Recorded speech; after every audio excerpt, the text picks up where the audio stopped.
Thank you for tuning in and checking out Unlucky, a memoir. My name is Kat. Everyone has a story. This one just happens to be mine. So I figure we'll get back into a little bit of my story and talk about the first time I was ever incarcerated. I guess I was 21. It was 1997. It's only a few months after a good friend of mine was killed in a drug raid. At this point in my life, I had supported my habit through crime, breaking and entering, theft. So my family decided to intervene into my addiction and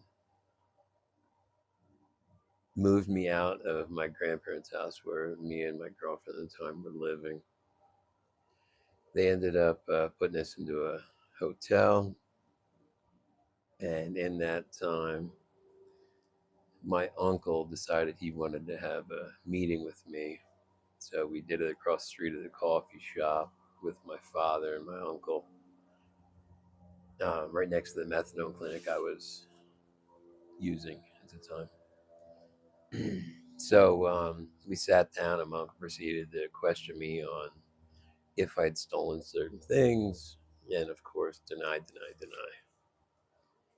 So I had also agreed for him to come and sit with me and my case manager, counselor, whatever he was, at the methadone clinic to try to appease him, to show him that, look, I'm on methadone, I'm not getting high.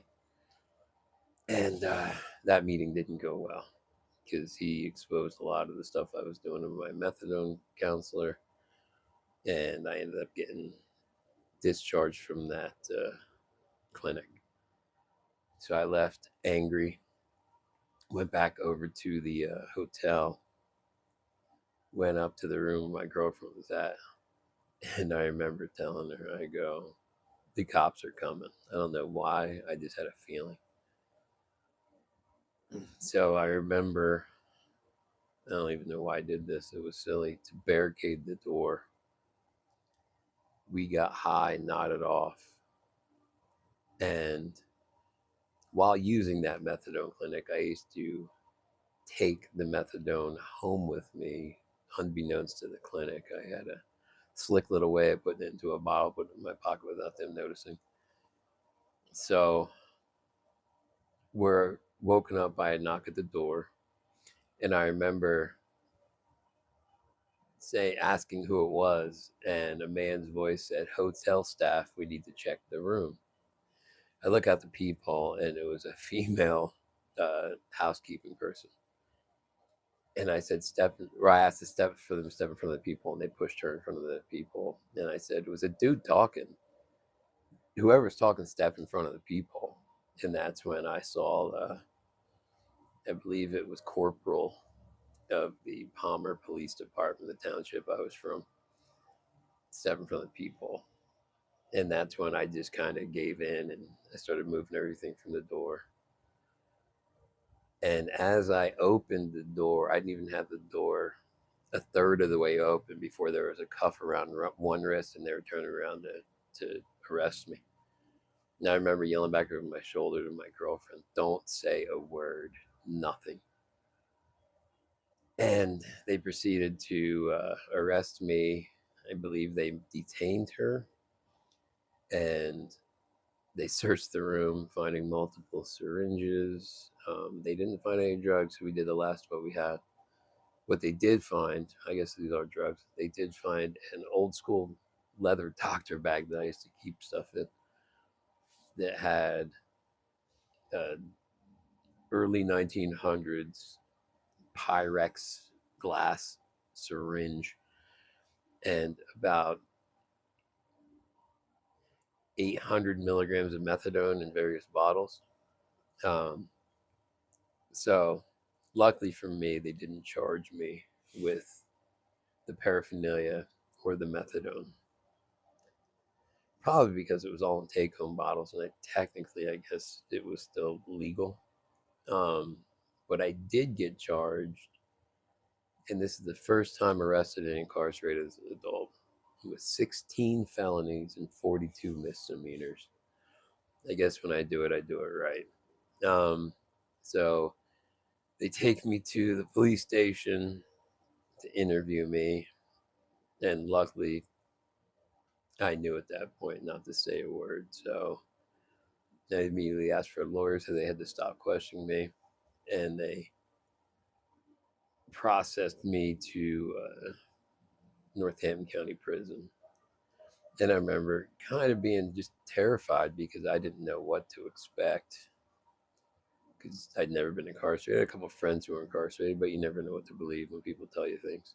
So I go into intake and they start doing my intake. And I remember being asked the question, "Are you depressed?"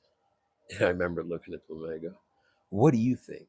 I just got arrested and I'm about to go to jail." Apparently, that was the wrong answer at the time. I know since then they've adjusted the way they ask those questions.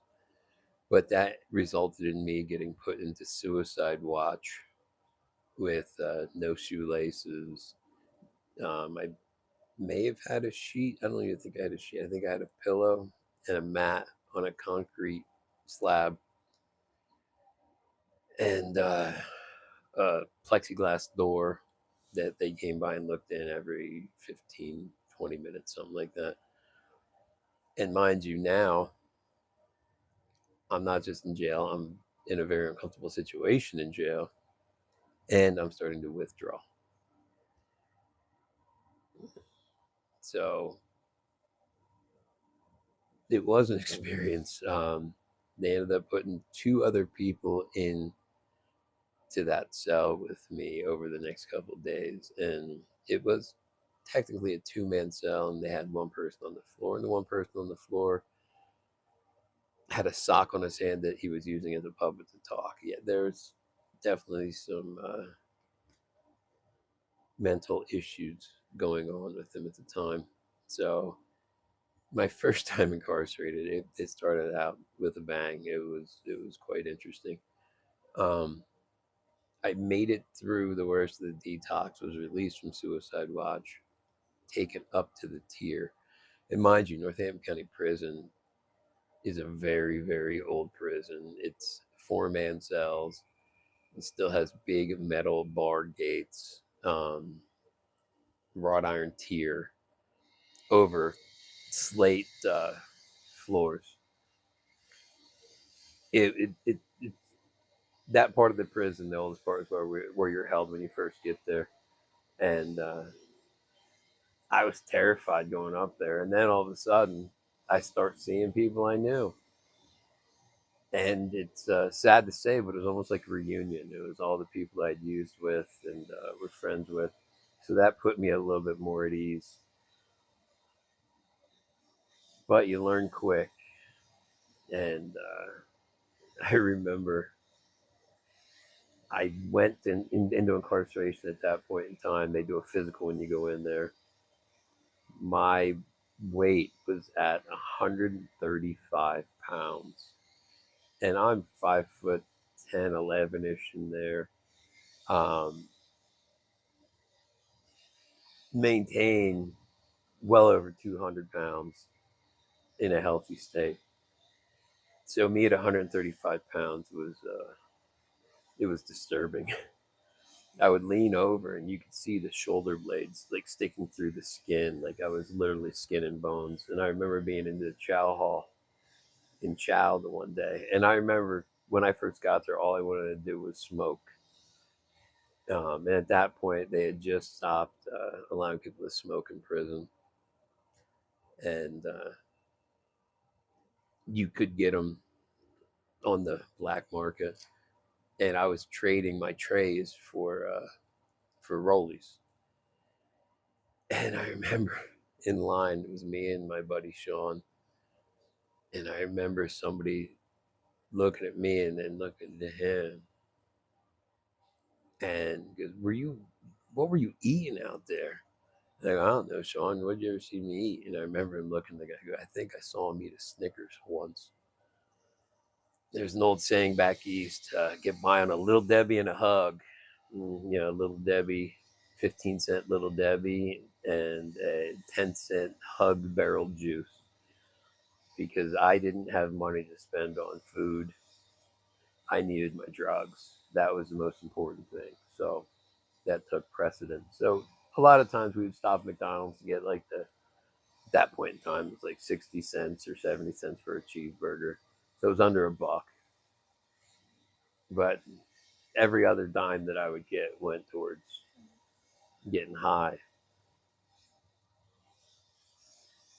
But I remember as you're in jail, you process along the way to different tiers. And I had made it to the next tier, which I believe was C tier. Um, and I was only there for a day or two because they needed help in the kitchen, so they moved me to E tier, which was the workers tier, which was the newest part of the prison at the time. It was in way better shape, way better cells. So I jumped on it and said, "Yeah, I'll go." And it was funny because I had a sore on my hand that I kept picking at and it wouldn't heal. So they wouldn't clear me for the kitchen. So I got to hang out on that tier for weeks without having to work. So I just got all the luxury of being in the workers tier without actually having to go to work. Um, and on that tier, it was easier to get smokes. And I remember the one day sitting in somebody else's cell in the middle of the afternoon, and he pulled out a pinner, a little joint.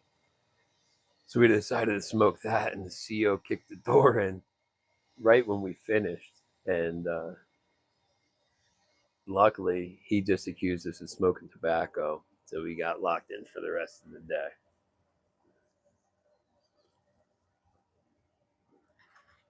But that was my first instance on that tier. I remember there's a Spanish guy who used to get heroin all the time, and I almost made probably the biggest mistake of my life because I was going to get high with him, but I for some reason decided against it because luckily I figured out he had HIV and he had a syringe, and if I was going to get high, I would have shot up. Luckily for me, I found out before I got high with him that he was HIV positive and did not partake. I was extremely lucky throughout my addiction not to contract HIV. I made it through almost my entire addiction without contracting hepatitis C. Somebody had used one of my syringes that was Hep C positive and did not know this until I was in the hospital and they did a blood work on me and came back and said, "You know you're hepatitis C." And I was in complete shock and awe because I had always known better coming up as a tattoo artist about bloodborne pathogens, cross contamination. So I always avoided it and probably more lucky than anything. But once I got out of here and got into my recovery, I went to stout the health clinic and got approved to be put on the hepatitis C medication for 60 days and eradicated it from my system. No longer am I Hep C positive. So it's another blessing I was given, only by grace, right? So I stayed in prison for a little while. I think I was in there about 3 months before pretrial services approved me to go to an inpatient rehabilitation facility for it was a 90-day inpatient therapeutic community in Allentown, and it was pretty hardcore. I think I'll get more into that next week and continue this journey a little bit further. I want to thank you all for tuning in and joining me and coming along on this journey with me. I do appreciate each and every one of you. Please like, share, subscribe, all that YouTubey stuff. And with that, I'll catch you all again next week. Thanks again.